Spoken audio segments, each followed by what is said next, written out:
Hi everyone, happy December. I know it's been a little bit since I have put a video up, a process video, but I am just getting started on my December daily. I do know that it's pretty late to be starting. Well, actually it's not. Some people, you do it at their own pace. I usually like to try to keep up, but this year I've been lagging just a little bit. So I got some stuff together the other day and I'm getting started, and the reason it looks like I am being really spastic in my video is because I was going to try to do like a real-time video, but that did not work out because I was just talking too much, as you can probably see. So this video is basically just going to be my transition, what the heck, my title page. I have not done one of these voiceovers forever, so it shall be a journey for us all. So I'm just kind of trying to show you what I'm using here. This is just a 6x8 album that I had on hand. I think it's from Hobby Lobby or somewhere like that. I probably got it on a sale. I don't know. I have lots of random empty albums. So anyways, I am just showing you that I took a 6x8 page protector and I fused it down to 4x8. And actually these are the Hobby Lobby brand, so they're a little bit bigger, kind of like how Simple Stories page protectors run, just a tad bigger.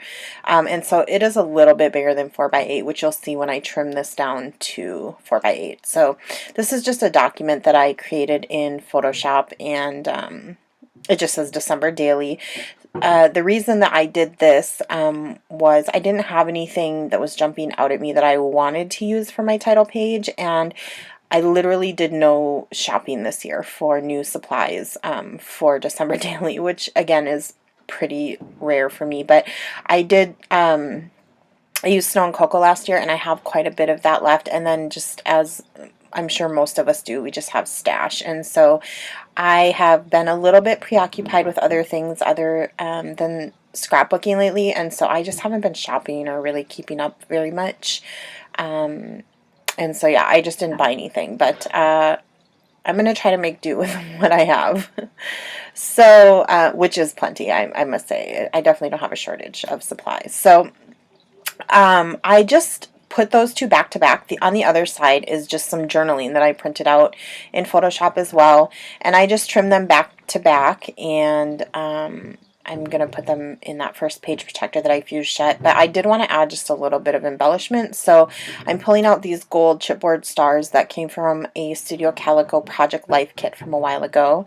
And I'm going to use these tile stickers, these gold tile stickers. Those are Pink Fresh Studio from a couple years ago when I was a guest designer for Click Kits. We had worked with that Pink Fresh Studio Christmas line. I think it was probably the first one that they did.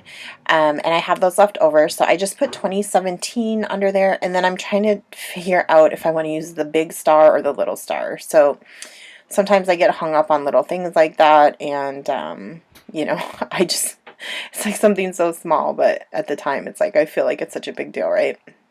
So I am going to decide to go with the bigger star, but I put it to the side because I remembered I had wanted to do some stamping above that journaling on the other side. So I'm going through a bunch of stamps that I have on my desk, which I really don't have any like Christmas specific related stamps, but I have a lot of like stamps that are good for Project Life and things like that. And so I'm just kind of going through there trying to find something to use. And oddly enough, I used the very first stamps that I pulled out, which this is an older Kelly Perky stamp set. And I'm going to stamp a strip of stars that I just stuck on my stamp press there. And then I'm going to use a couple other stamps from that set as well. So I wanted to use this gold Delicata ink to bring in some gold, but when I test stamped it, which I'm so glad that I did, it was so juicy that it didn't stamp like very crisp at all. It was like blobby, almost like it was hard to tell, especially with the smaller stars, that they were stars. So I cleaned that off, and I decided to just go with my trusty Versa Fine. I always get those two mixed up. VersaFine.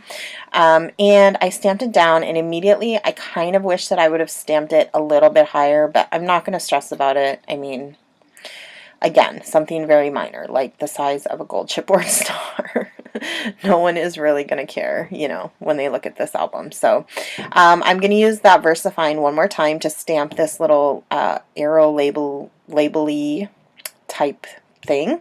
And then inside of it, I'm going to use this red ink, and I am just going to stamp documented.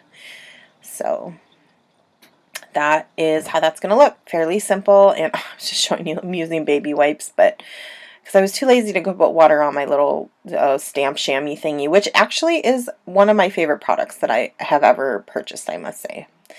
So anyways, that's by Lawn Fawn, if anybody wanted to know. I wanted there to be a little bit more texture, so I just put one little staple through the top of that stamped label, and I adhered the gold chipboard star, and I'm going to slip it in the pocket. So it was fairly simple, obviously, but yeah, it did take me quite a long time in real life, which is a bit embarrassing, but you know, I was being a little picky that day. So this is, at this point in time, I thought that would just be my title page and I would go on with the album. But the next day, I thought about it that night and I decided I wanted something else. I'd taken some photos of us putting up our Christmas tree. And so I gotten this bokeh shot of our Christmas lights, and I always love those bokeh shots. And so I decided I wanted to incorporate that into a large 6x8 photo, or actually it's larger, it's like the size of the page protector. So I enlarged it and printed it out in Photoshop, and yeah, if you're wondering how to take those photos, I use mine with my I take mine with my DSLR, and I use a prime lens, so I'm not sure if they use with like a telephoto lens or work with a telephoto lens, but you just blur it. Basically, you turn your aperture all the way down, you blur it, and then you take the photo, and you get this really great bokeh. So anyways, I love to take those shots. I think I had one in my December daily last year as well. And then I went to my Cameo, and I just used a font that I had loaded in there, and I typed out "All Is Bright," which is from you know, the Christmas song Silent Night. I wanted to do a different lyric from one of my favorite Christmas songs, but I decided that I wanted to kind of document that song. And so I'm going to put that later in the album. So I decided to go with "All Is Bright" because of the lights. And yeah, I just cut that out of white cardstock and placed that onto the 6x8. And I am going to go ahead and figure out the best way to adhere it. It wouldn't fit in my Xyron, so I decided to try this dot adhesive on the awl, which it was okay. It was a little finicky because it would poke out a little bit of the edges, and since this is going to be outside of a page protector, I didn't want, like, you know, dust or lint or anything collecting on any glue if it was showing. So for the rest of them, I'm going to go ahead and just use one of these glue markers. And this is just by Zig, I believe, and I'm just putting it on the back of all the little pieces, and you know, trying to make sure I get it on, especially the delicate pieces. And I'm sticking it down, and I'm hoping that will hold. You know, I definitely wanted to make sure that I got glue everywhere, since again, this will be outside of a page protector and will probably be handled quite a bit. So I'm just making little dots, and then I just center it with my tweezers where I wanted it to go and put it on there. And now I'm going to, I put the little dots for the eyes in a special place so that I wouldn't lose them. So I'm just grabbing those and using this little tool from Silhouette that has like a gummy end, and I'm putting those on, and that is how that's going to look. So all that's left to do is take out a page protector, and I'm going to use my Crocodile to just punch the holes in the page protector so that it can fit, and throw it back in the album. And I love how the lights kind of peekaboo around the shorter page protector for the journaling. And that's basically going to be my title page. So thanks so much for watching. I know it wasn't anything groundbreaking, but I will be back with the rest of the next couple days in the album coming up soon, and I look forward to seeing you then. Alright guys, have a great one. Bye.